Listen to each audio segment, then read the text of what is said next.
Good day, everyone. I thank you, Nadine, for your assistance and the National Arts Club for the privilege of introducing an extraordinary event. I am Michelle Kidwell-Gilbert, Chair of the Archaeology Committee of the National Arts Club, and delighted to be here.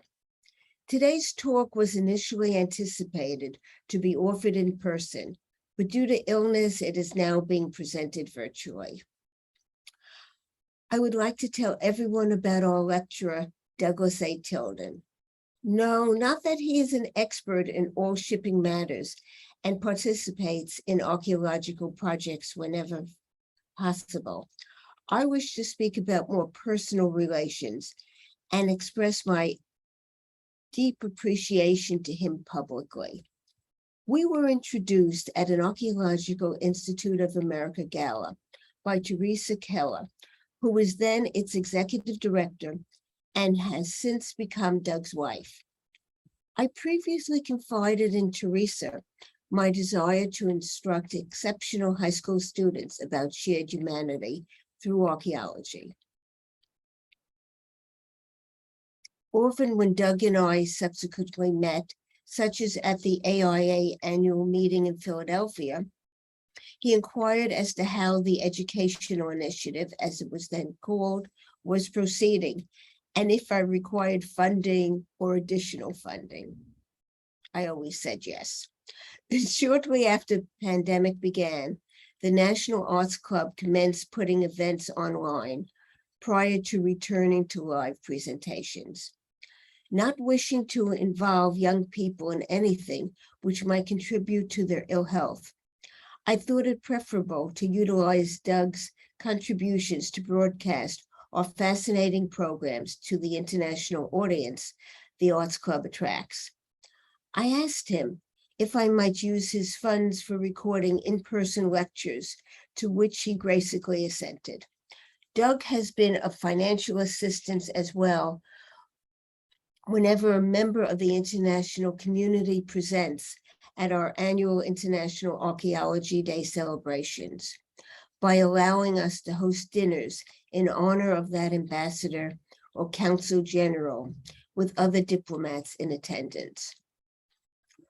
All this enhances the quality of the Archaeology Committee's endeavors, as well as the significant educational offerings for which the National Arts Club is justly renowned. I cannot imagine a more generous benefactor, nor one who is always willing to discuss any problem I may have encountered. It is now my great pleasure to introduce Douglas A. Tilden. Doug, if you will. Hi, thank you, Michelle. And I'm really sorry that I'm not doing this presentation in person. There was a virus going around that I got, unfortunately, and the doctors say I need to quarantine for 3 days, so that's what I'm doing. Let's share the presentation.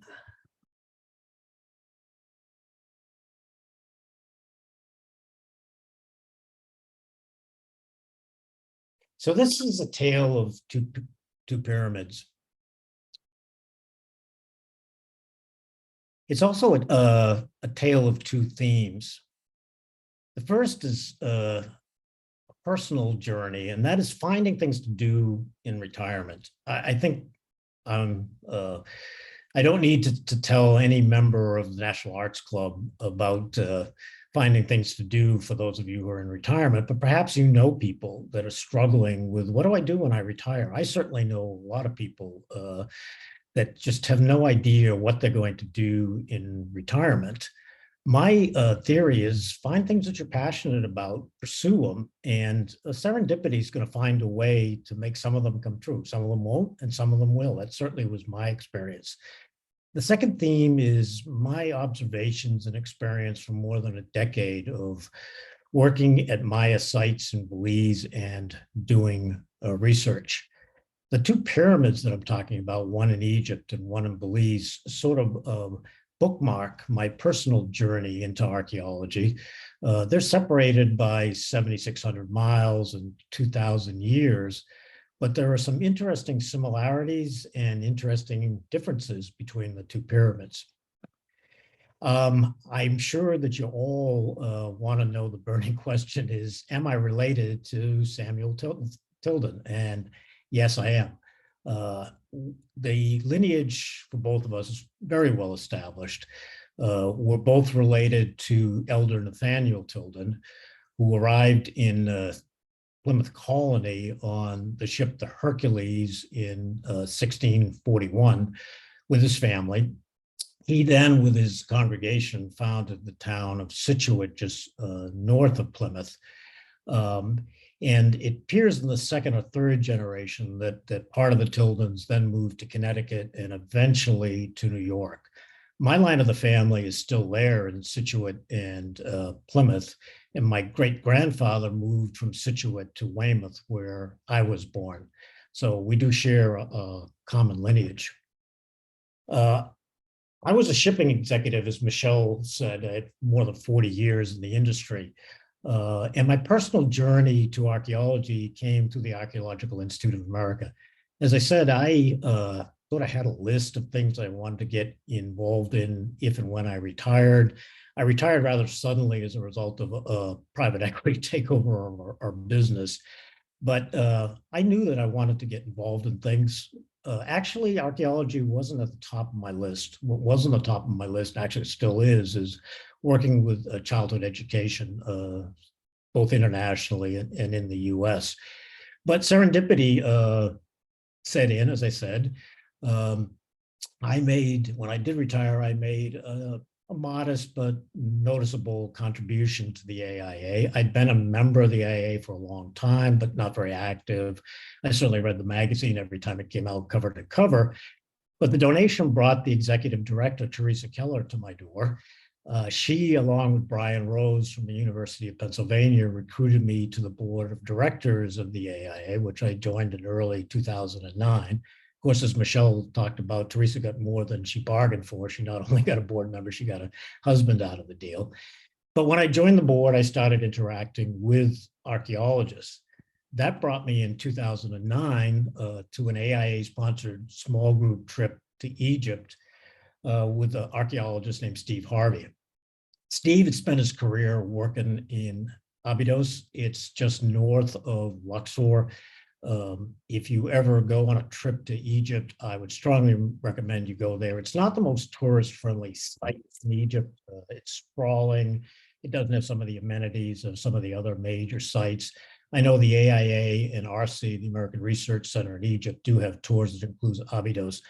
It's interesting to go there because it covers the entire span of the pharaonic period in Egypt. The Narmer palette, which is the first evidence of the use of hieroglyphs in Egypt, was found at Abydos. So Steve and I were on a Nile steamer going to Abu Simbel, and Steve was talking about the work he was doing at the site of the pharaoh Ahmose. Ahmose was the founder of the 18th dynasty, the founder of the New Kingdom, which, arguably is the zenith of Egypt's culture. And he had been working there for several years. And Steve and I were talking, and I said, well, when are you going to go back and excavate there? And he says, well, I really want to excavate the pyramid that Ahmose built for his grandmother, Tedashiri. If you notice this pyramid, it doesn't look much like a pyramid. Pyramid construction, we'll see another example of this later. Pyramid construction in Egypt obviously changed over time. They tried to find more economical ways to build pyramids. It's built out of mud brick. It's chambered. So eventually it collapsed, but there certainly is enough to figure out how the pyramid was put together. And I asked Steve, I said, well, what's stopping it? Well, it's 2009, world markets have collapsed. It's hard to raise money. I said, well, Steve, that's kind of what I do. I raise money for nonprofits. Let's put together a budget and see what we can do. It was very reasonable to put together an excavation team to work on it. So in 2010, we went to Egypt. I had asked to be included in the team, and he has agreed. Since I wasn't credentialed as an archaeologist, I went as the registrar. So I would log items that were found each day into the master log and make sure they're put away properly in the go down that we had. We very quickly ran into a problem. and we had to change our emphasis to rescue archaeology. The Egyptian government had approved the building of a wall around the site because, as happens in many sites in Egypt, there's encroachment from the local villages. You can see it in this picture, the wall of the village is creeping into the site. And we had been approved to put a wall in to stop that. In the background is the remains of Moses' own pyramid. In his case, they built the pyramid out of sand and sort of rubble and then encased it in limestone. And the lack of any internal structure to hold the sand together, it collapsed. It's virtually, you can't excavate it. It's in such terrible shape. But anyways, we originally they were going to do the excavation with a backhoe. They started and immediately came up with artifact and mud bricks. So we changed direction. We hired about 150 workers from the village, and we were going to hand excavate the walls so that we could at least document what was going to be destroyed and bring up any artifact. The problem was Steve didn't have enough supervisors to do this. So I said, well, Steve, I've been loading ships for 40 years. I think I know how to organize work, and I do understand the basics of excavation. Just, tell me your particular methodology. And so he agreed and gave me some workers, and we had our own section of the trenching. I was pretty fortunate. That'll appear over and over again in this tale. We found a large deposit of ceramics. We're pretty sure, given the situation of the ceramics, that these were related to the mortuary cult of Amos. Those of you who study Egyptology know that after Pharaoh died, there were mortuary cults that celebrated the death of the Pharaoh, the transition to the afterlife, sometimes for centuries. We do know in Amos's case that his mortuary cult lasted for several hundred years, well into the Ramesside period. And it appears, given the relationship of these ceramics to the mortuary cult buildings on the site, that that's what they were. During celebrations, apparently afterwards, they destroyed the vessels that they used. So we did pull up some intact vessels, especially some incense burners. But we also uncovered probably the most moving discovery that I've made, and I've discovered some pretty amazing things in Belize. And that was this little guy. We had finished the excavation. We'd taken up all the ceramics that we could get. Steve moved the main team back to the Tedashiri pyramid and asked me to stay with a couple of workers and just take the trench down a couple more centimeters to make sure we didn't miss anything.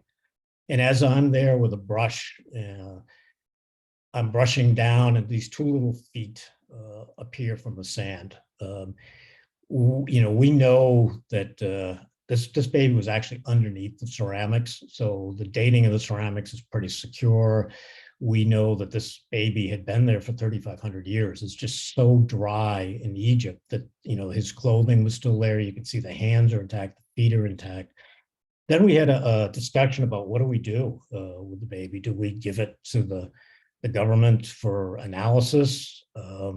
Many of us felt that's not what we were there for, that we finally decided, rightly, I felt, to rebury the baby. So I got some of the villagers to slip sheet it after I had completely exposed the remains, and we reburied it in a nearby cemetery. My plan was to go back in 2011 to Egypt, but of course the revolution happened and that shut down all archaeology for a couple of years. So Teresa and I put our heads together and said, well, what can we do? Teresa and I had been supporting an education effort in Florida where they were taking at-risk kids. The school district in Flagler County had actually been given a site that had Native American remains on it. So the kids were working, doing archaeology during the school year as part of the regular curriculum. And then in the summertime, they were going to Belize. And we'd been supporting this. So we thought, well, why don't we do that this summer? So we took Teresa's kids and some friends, and we went off to Belize. History sort of repeated itself. Before we left, I was on the phone with the head of the project and Dr. Jaime Awe, who supported it in Belize. Jaime at that time was the head of the Belize Institute of Archaeology. He runs the Belize Valley Archaeological Reconnaissance, which was the support group that the kids were working with, and it's also a field school for grad students. Currently, he's a professor at Northern Arizona University. And Jaime and Matt, the head of the project, and I were on the phone. We're talking about what are we going to do with the kids this summer? What could we do that would be practical for the kids, but not get them in over their heads? And Jaime sighed and he said, there's this triadic shrine at Cahal Pesh. I've been walking by it for 20 years. I'd really like to clean it up and expose it and conserve it. I said, well, what's the problem, Jaime? He says, it's funding, yeah, we can get the kids to strip the overgrowth from the structure, but then, we have good conservators in Belize, but they cost money and, there's materials needed. And I said, well, Jaime, that's kind of what I do. Let's put together a budget and see if it works. And it was very doable. So we said, that's what we'll do. Belize is an important part of the Maya realm. There are 10 major sites in Belize and over 100 medium and minor sites. I find it fascinating that throughout the Maya realm, these sites were all independent entities. It was a city-state model, as many of you probably know. Other pre-Columbian American civilization, certainly Aztec and the Inca, were organized around a central authority. There was a ruler and there was a capital, not so in the Maya realm. These were all independent entities. And over time, they aligned with each other, they fought with each other, they traded with each other in this Byzantine patterns. The sites that we were working at are in the very west of Belize, on the Belize River Valley. The two sites are Cahal Pesh and Zanantanich that we've been working at now for 13 years. The period of time that I'm focusing on here is from the Middle Preclassic to what they call the Terminal Classic. In the Middle Preclassic, we see the first signs of a complex civilization. I hesitate to use the word advanced, but you start seeing things that designated as a complex civilization. You've got monumental construction. You've got the evolution of a class of people that aren't productive. They're being supported by the others, by the peasants. You see ceramics transition from being functional to artistic. You see the beginnings of a written language. And then we go to 2,000 years to the 10th century when the Maya civilization collapses. These sites are abandoned. Eventually, the written language is abandoned. The complex production of ceramics and other artwork disappears. The Maya still exist. We'll talk about the Maya collapse and what happened a little later. About a third of the Belizean population currently is ethnically Maya, but the hallmarks of the Maya classic civilization disappear in the 10th century. Cahal Pesh itself is a fascinating site. It's very compact. It's one of the largest continuously occupied sites in Belize. It's built around two plazas. Some of the other Mayan sites have many more plazas than that, as this is very complex. One of the things that's fascinating is the population didn't live in these sites. Only the rulers and the elite lived here. The people lived around the sites. And of course, their housing was made of organic materials. And in Belize, it's so wet that organics just don't last, not like Egypt. But we do know pretty much where they were because their houses were built on platforms, and the platforms still exist. That helps us count or estimate the population density. But these plazas or these sites were all built to support the rulers, the elite, the priests. And it was done on a corvée system, very much like Egypt. People assume that these sites, the Egyptian sites, the Mayan sites, were built by slaves. And certainly there was slavery was part of the Mayan social structure, but primarily it was built by the farmers, the peasants, off season when they weren't growing crops on a corvée system. And each village was assessed a number of men that had to come and work hauling these 100-pound blocks of limestone up these large pyramids. And you wonder, individually, did they resent that? Possible. But I also think that both in Egypt and in the Maya realm, that they knew that they were helping to maintain the social order. In Egypt, they were helping to maintain Maat, holding back the unruliness of the primordial ooze. Here they were supporting the basic structure, simplified, of their society. That was that the gods acted through the ancestors to the current rulers. And that's what made the rains fall, the rivers flow, the corn crops grow. And for 2,000 years, and 4,000 years in the case of Egypt, that social structure maintained. Galpesh is not a major tourist site. It's an archaeological park, so the government does keep the jungle at bay and grooms it, but it doesn't have great access. One of the things that Jaime was trying to do was get to be more of a terminal tourist site. We do get the occasional tourist. This is Prince William visiting the site. And this is what Jaime wanted to conserve. It's called an E-group, or Eastern Triadic Shrine.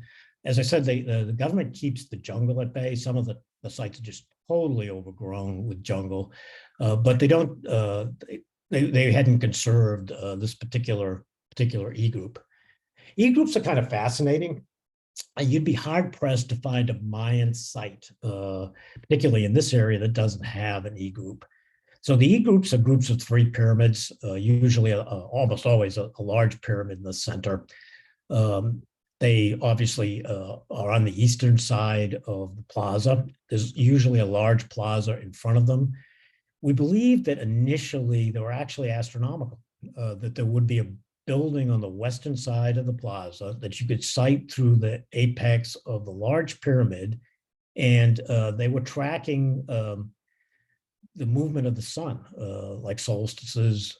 There's also some evidence that they were tracking some of the planets, like Venus.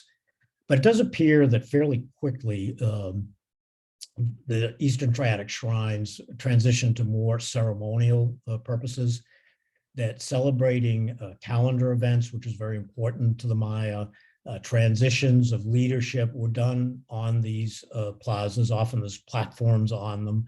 And you can see that they face into a large plaza area. So you can easily see how a large assemblage of peasants would come. The priests would do their rituals, sometimes with the rulers on these Eastern Triadic shrines. They also became mortuary. If you're looking for burials at a site, that's the first place you go normally, is the Eastern Triadic Shrine, particularly the Center Pyramid. So, as I said, we plan to use the school kids, and the school kids in 2011, we went to work with them and started uncovering the 3 pyramids so that they could be conserved. But a couple of days in, we found a tomb on top. It was a surprise because it was less than a meter away from a tomb that had been found in 1969 by a German archaeologist named Schmidt. There was also an archaeological couple from San Diego, husband and wife team, had spent many years on this pyramid excavating. And this happens occasionally. Sometimes they miss things. I'm going to dwell on this tomb because I think it's illustrative of the Maya. There's many things that sort of define the Maya in this tomb. Starting with the occupants of the tomb. There were actually 2¼ people's remains in the tomb. It's a late classic tomb. The tomb was clearly re-entered multiple times. That's very normal for the Maya. Sometimes we recoil when we hear that they would dig up a tomb and bury somebody else in there. But that's part of the Maya belief system, that the ancestors are active parts of the communication from the gods to the rulers that make things happen. The Maya practiced disarticulation. So we will find parts of remains in one place and parts in another. And that was not disrespectful. It was continuing the belief system that the remains of the ancestors were an active part of maintaining order in their universe. When this happened, when the tomb became available, Dr. Awe recruited an archaeologist who was working at the site to head a team, because we hadn't staffed up to do excavations, as Katarina Santosalia, she's from Denmark. We put together a team. There were several other archaeologists in the area that provided support, helped us with the documentation and analysis, and we got some of the local Belizean excavators to work on it. I'll take a little bit of time to explain a little bit about these pyramids and burials. Unlike the Egyptian pyramids, the Mayan pyramids are very complex. When they want to build a new structure, they don't do what we do in Florida and knock down a 70-year-old building and put up a new one. They build a new building on top of the old building. Part of that belief is the Maya believe that even things that they built are animate. There's an energy in them. For example, in ceramics, when they're done using a ceramic, they'll put a hole in it. It's called a kill hole to release the energy of the ceramic. Here they built multiple pyramids on top of each other. We often find they're kind of like Russian babushka dolls. There's one pyramid, then another pyramid, another pyramid.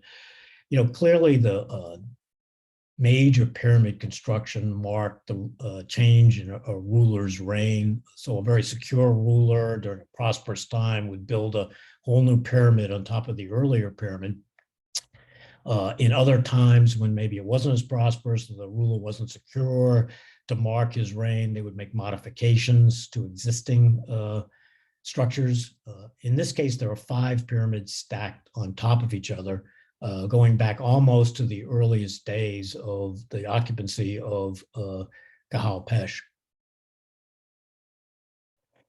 Just take a side notice, as I said, this method of pyramid construction, or any structure where there's multiple levels, extends all over the Mayan realm. We found this pyramid in Znantanich where they had actually encased an entire pyramid with marl. Marl is a crushed limestone that they use as mortar. It's wickedly hard to excavate through.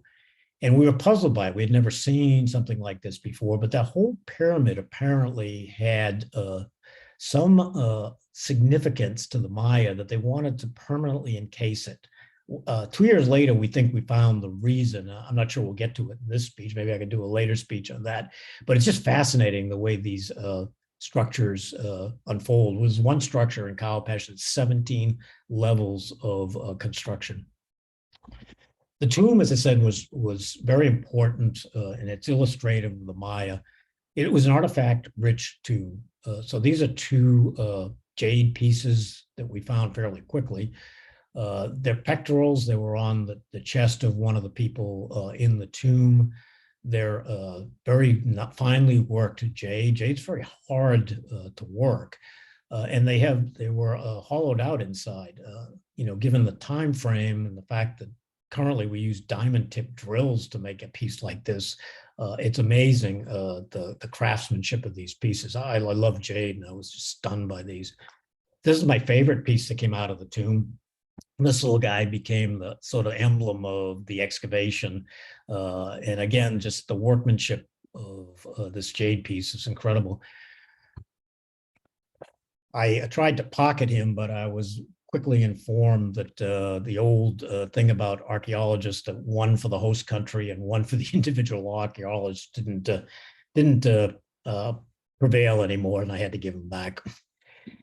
These are the pieces that came out of the 1969 tomb, which included, I've shown because it included a mask. So it indicates that the site of Kahal-Pesh was very rich to have this much jade. Jade is the premier stone in the Maya realm. There's no gold in the Maya, maybe very far north in the Mexican area, but it doesn't appear in Maya tombs or Maya excavations. Jade was the stone that the Maya revered the most, followed probably by obsidian. The interesting thing is there's no jade in Belize. We often associate jade with China, and certainly if you ever go to the National Palace Museum in Taipei, where the Imperial Collection is currently housed, long story there, they have a fantastic collection of jade, but all historic Chinese jade is actually nephrite. It's not jadeite. It was only in the 18th century that the Chinese got access to the jadeite mines in Burma. So the jade deposits around the world, the largest and most fabulous is Burma, of course, and then some in Siberia, some in California, and in Guatemala. The jade in Guatemala is 250 miles away from this site. So clearly they were trading for it. We don't know whether the jade was actually worked in Guatemala, where the mines were, some intermediate point, or was it worked at destination. We don't find any evidence of jade workshops in Calpesh and the other sites. We do find evidence of working other stone like obsidian, but not jade. But this jade's pretty fabulous. This is the jade, total jade that came out of the burial that we were working, burial number 7. There had been 6 other burials found earlier by the Germans and the couple from San Diego. So how did this jade get there? Obviously, it was traded for, most likely on the extensive river system that goes all through that area, all the way to Guatemala. And what did they trade for? We believe that they traded for agricultural goods. This is a vase that was found at a site in between Cajalpesh and Sanatanich, called Buena Vista. This is called the Buena Vista vase. And at the top, what it says that it was a gift from the ruler of Naranjo to Buena Vista for chocolate, for cocoa. So, cocoa was an important part of not only the diet of the Mayan, but their rituals. And this was a ritual vase where you would put a double mocha in there and pass it around among the elite. So we're fairly sure that they were growing cocoa crops as well as corn crops, maize crops around Calpesh and trading for this fabulous amounts of jade. Obviously, it had to be very rich site to get that amount of jade. We also pulled out quite a bit of ceramic, not a lot of ceramics for a site. We had another burial at way top this one. But there's some interesting iconography on the ceramics. This is the most interesting of them. It's got a very elongated anthropomorphic figure with its hands bound. This reminds me of Egyptian iconography. You'd be hard pressed to find images of a pharaoh that didn't have bound captives at his feet, whether they're Nubians or Asiatics. Bound captives was sort of a way of saying, hey, look, I'm a strong ruler. And even pharaohs that never engaged in warfare would have iconography with bound captives. So here we have the Maya with a bound captive. The problem is, in thinking through it, is in this area of Belize, we find absolutely no evidence of warfare. There's no, point production where they were making arrowheads and spear points. There's no destruction. There's no, we don't find, random points in the ground that would indicate there was an attack. So we don't really know whether this is sort of a don't tread on me iconography, or it actually represents the warfare that we just haven't found out about that generated these bound captives. But remember this image, because we're going to meet this guy again. This is all the ceramics that came out of the tomb, along with some shells. These appear to be earrings, the ones in the middle. The other thing we found that you didn't want to be a dog when an elite, we think that one of the people we found was definitely a ruler.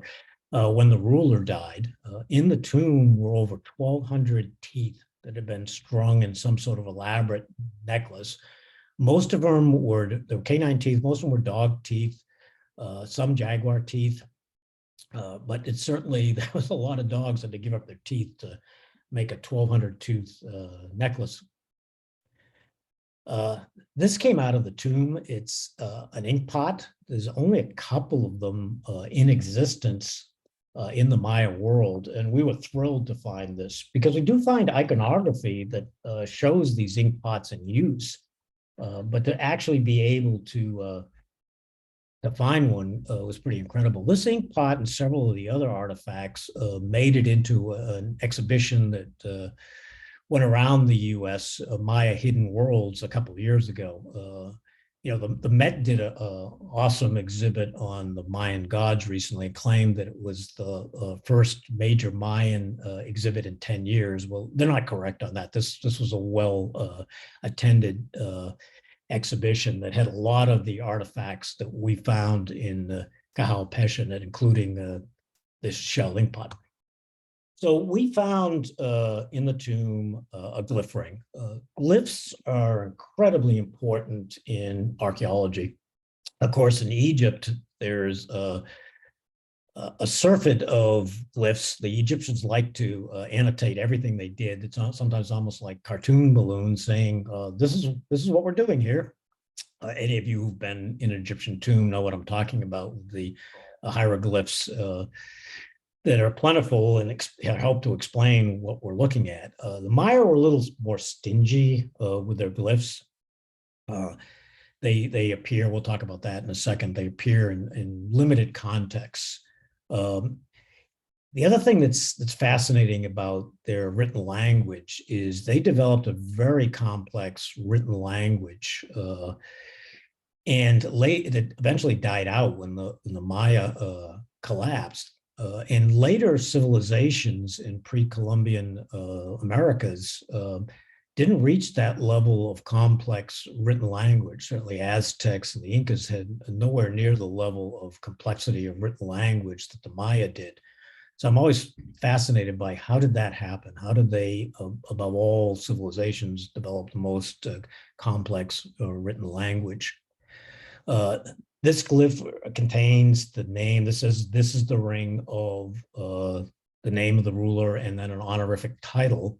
What we don't know is whether that ring was on, and the other two rings we found, which were crushed but have similar iconography or glyphs on them.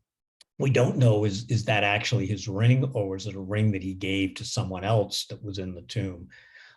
That name, the name that we found, does appear in other places, and the name of that person's wife appears in another site. So we know that this person who the ring was originally made for was an important person. As I said, the glyphs appear in limited contexts in the Maya world. They appear on the right on stela. Many buildings have in front of them a stela, which sort of sometimes says what the building is about. A lot of times we find blank stela. We think that they were whitewashed and that the glyphs were written on them, and over time they degenerated, and that's why we have a blank stela. There were also glyphs on stone on major panels on some of the large buildings. This is the major building at Zinantinich, the second largest structure in Belize. It was ringed by glyph panels that tell the story of the founding of the site of Zinantinich and the rulers and the gods that were involved. These are actually fiberglass reproductions. The original stone hieroglyphs are behind the fiberglass. This was done by Dr. Awe in an ingenious way to conserve these for time. The other places that glyphs appear, of course, is on organic material. It doesn't, as I said, organic material doesn't last in Belize because it's just such a wet climate. And those organic glyph writings that did survive, most of them were destroyed by the Spanish in the 15th century. There's 3 or 4 that survived, but the majority of them were destroyed because of references to things that the Spanish felt were unholy, depriving us of a great source of material to understand the Maya. We continued on, Dr. Santasolir and I and the other excavators to work 4 years at the site. We found 6 tombs in total, which provided us a lot of context about what was happening at Kahaupesh. In this picture, you can also see the stratification, and you can see the problem we have figuring out which of these levels, each pink dot is a tag is a different level, which of them are actually new pyramids built on earlier pyramids and which ones are modifications. In the final tomb that we found, which is possibly a couple hundred years earlier than the tomb on top, we found this beautiful peccary pot. It was amazing that it survived because the tomb had collapsed. The person that was in the tomb was actually crushed by stones, but it was very elaborately, this peccary pot survived, and there's our elongated man again. He appears, this is a couple hundred years earlier. There he is, elongated, bound, captive. We found one more artifact with the same imagery on it, Dr. Awe and I and Kat are working on a paper right now trying to understand the evolution, because it does appear in other sites. So this was across the Maya realm, this figure appears, and it's one of the things that continues to make archaeology interesting. This is one of the other iconic pieces that we found in that final tomb. When we pulled this shell out of the tomb, it was totally dirty. It looked like, why would they just bury this shell? But while we were sifting, we found little pieces of jade in the tomb. So we kept using finer and finer material to find them. Then when we cleaned this shell, we were amazed. This incision work celebrates the god Chak, the rain god, and there were lots of jade inserts originally in the shell. One of the things that happens in Belize is that when you disturb Chak, there's a belief that you'll bring on the rains for several days, and that definitely happened when we actually did this. This is what the structure looked like after conservation work, after the conservationists were able to put it back together. There's a very defined protocol about how we do this. It was helped, the European Union helped develop it for Belize. They funded many of the earlier conservation projects. And the basic rule of thumb is that if we can't absolutely define what was there, we don't use our imagination. We will tail off a wall if we're not sure how far it went. But we try and use what we can define about architecture to conserve it. We will use new material to restore a wall or a platform or a plaza or stairs, but we don't use our imagination. This is an example of what happens when archaeologists get a little overeager in conservation. This structure is right near that triadic shrine. It was done by the group from San Diego, and they actually used galvanized buckets to make eyes on the structure. There's no evidence that there were magic eyes in any of the other sites in Belize. And actually, as a birthday present one year, I funded the reconservation of this site. We ceremoniously used pickaxes to take the eyes out and restore that particular structure to what we believe was more like what had originally happened. After that, we moved on to the site of Znantanich. That would be many lectures. It's a very elaborate site, much more sprawling than Kahal Pesh. This is taken from the top of that structure that has the panels on it. It's really a great structure to understand the Maya. In the interest of time, I'm going to move on to my questions about the Maya. So what attracts me to the Maya? I think first of all is how did such an elaborate civilization emerge at that place and time? How did they develop such a complex structure of belief systems, of ceramics, of monumental construction, and why there, why then? The more that I understand and work on the Maya, the closer maybe I get to some understanding about why in that place and time. Was it the richness of the area that they were able to support themselves agriculturally and therefore had the time and energy to bring up an elite class and build all these monuments and spend the hours and hours and hours working jade for ceremonial purposes? And the second question is, how did it all collapse? In the 10th century, almost all of these sites were abandoned. The Maya moved from the sites to other places in the Yucatan Peninsula. We believe that many of them died in that exodus out of the sites. There are all kinds of theories, everything from aliens, warfare, overpopulation. My own belief is looking at the various competing theories, and it certainly keeps archaeologists very busy doing papers on what happened to the Maya. There's strong evidence in the early part of the 10th century that there was a series of extended droughts. The Maya had been so successful in terms of their civilization. It's believed that the Mayan population in Belize at that time was twice what it is right now. that when the droughts came, the Maya were unable, because of their success, to sustain such levels of population. And people voted with their feet and left these sites. There wasn't the manpower then available to continue to support a non-productive ruling class and the structures, and it collapsed. There's also some evidence that there was a breakdown in their belief system. Their belief system being that, you know, the gods acted through the ancestors, the current rulers that kept things going. When that happened, their basic belief system was shaken. That meant that something was broken in that chain. There is evidence at several sites of regicide, where the whole royal family was executed as part of what was happening here. So they lost their belief system that the rulers were helping to make all this happen.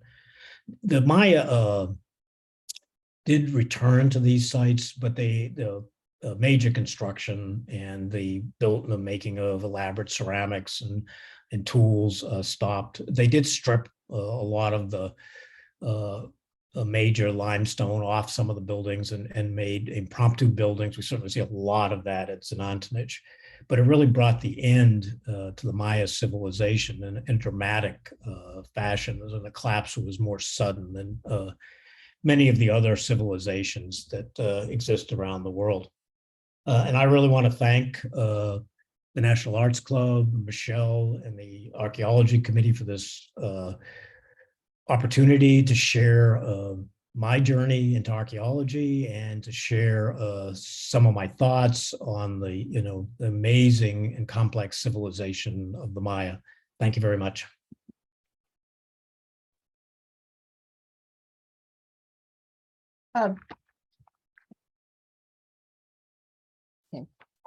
Now, I don't know if everyone can hear me and see me, but Doug, first, I want to thank you for an extraordinary lecture.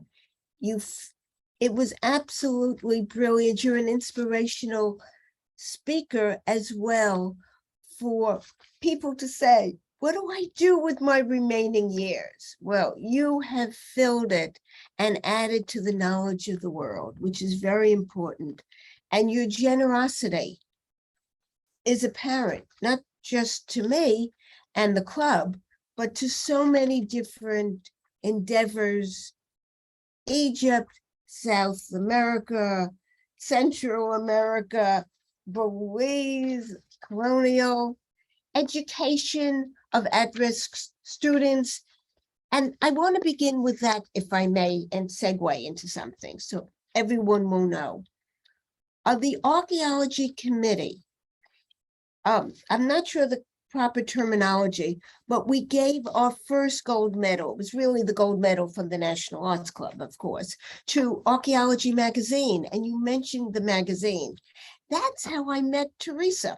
She came to our festive dinner, and all of this arose out of that. We've had some programs that I want to mention. Some of our audience members may have attended Rosemary Joyce, and she spoke about chocolate. So it was very interesting how you tied in about the importance of chocolate for elite populations, chocolate in trade also. And we had Ben Thomas, who at the time was head of education for AIA and has worked within Belize, I believe with you, Doug, at some times. So we've had two wonderful programs, some of the members may remember from years ago, but thanks to you, I'm going to recommend some of our events which are online. One of them was with Steve Pekar. He's a member of the Archaeology Committee and teaches at Queens, and he was talking about droughts and climate change and what it means for ancient civilizations. And it's so important that we learn from the past and bring that knowledge to what's occurring today. I don't believe he spoke about Belize, but he could have.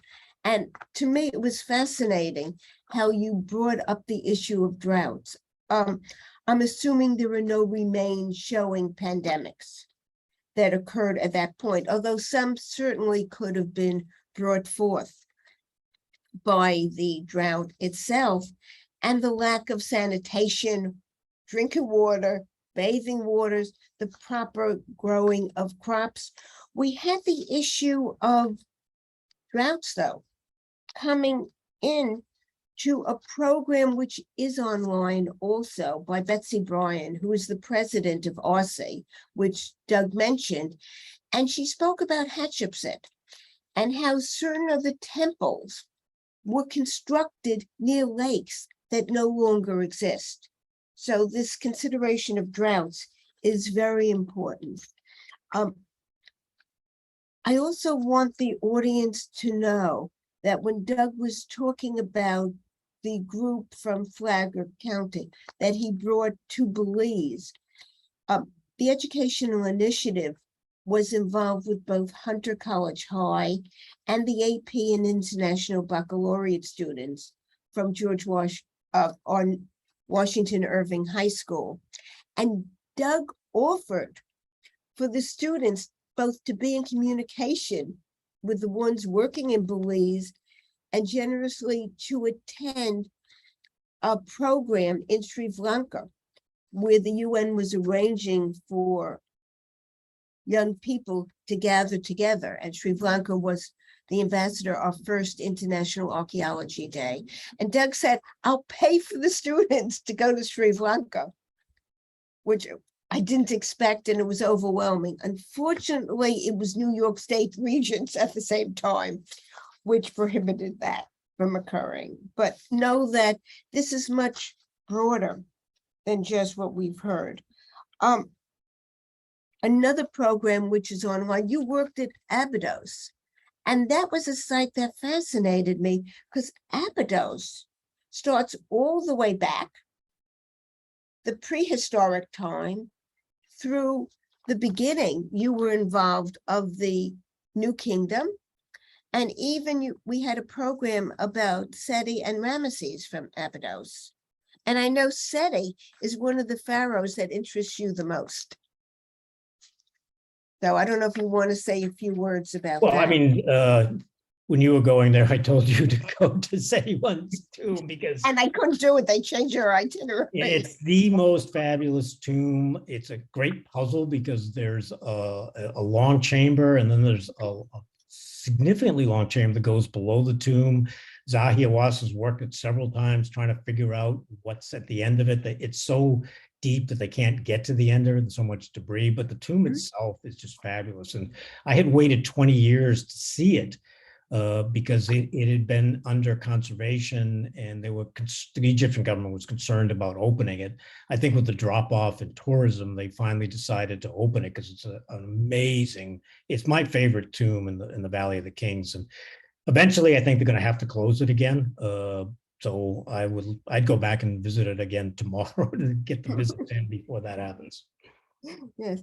What did it feel like to uncover ceramics related to Amos? It must have been an extraordinary excitement.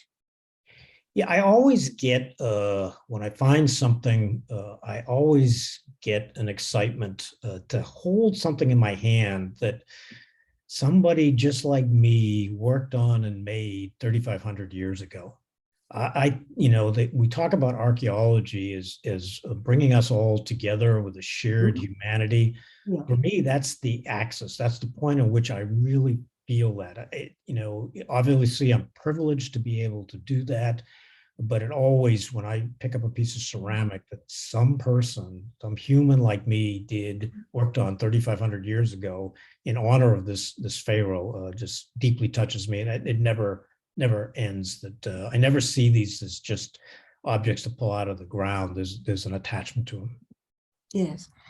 I enjoyed your making the point that most of the buildings in Egypt and part of the Maya Empire really was an attempt to maintain civilization and its values, its religious import, that most, except at a certain time periods, and I just celebrated Passover, were not done by slave laborers.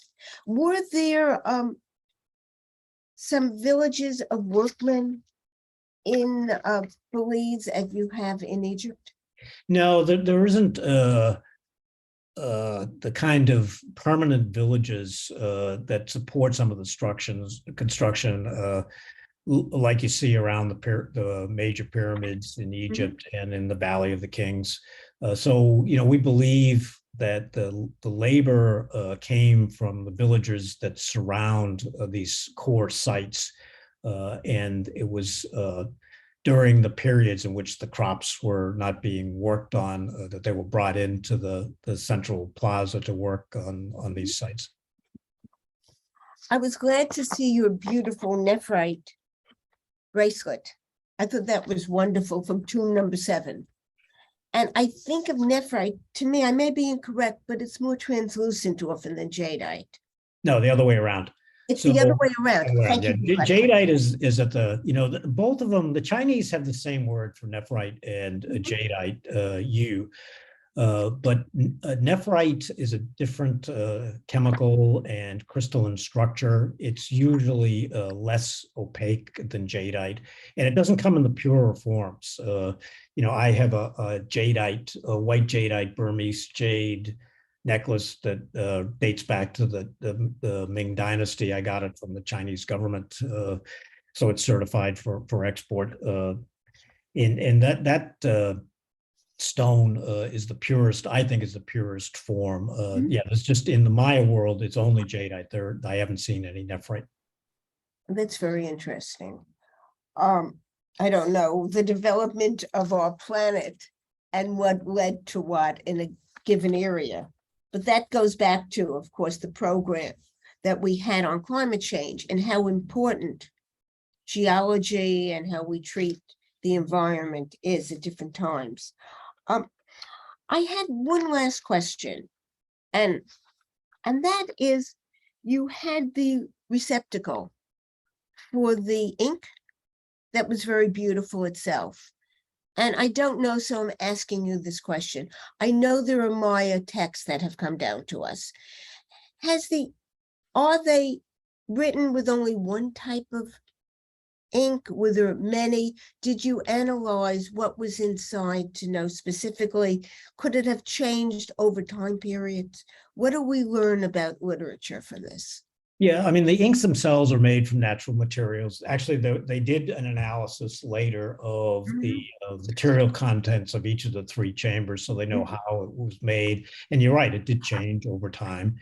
As I said, unfortunately, most of the texts that were written on organic material no longer exist. Many of them were just destroyed over time because of the natural environment.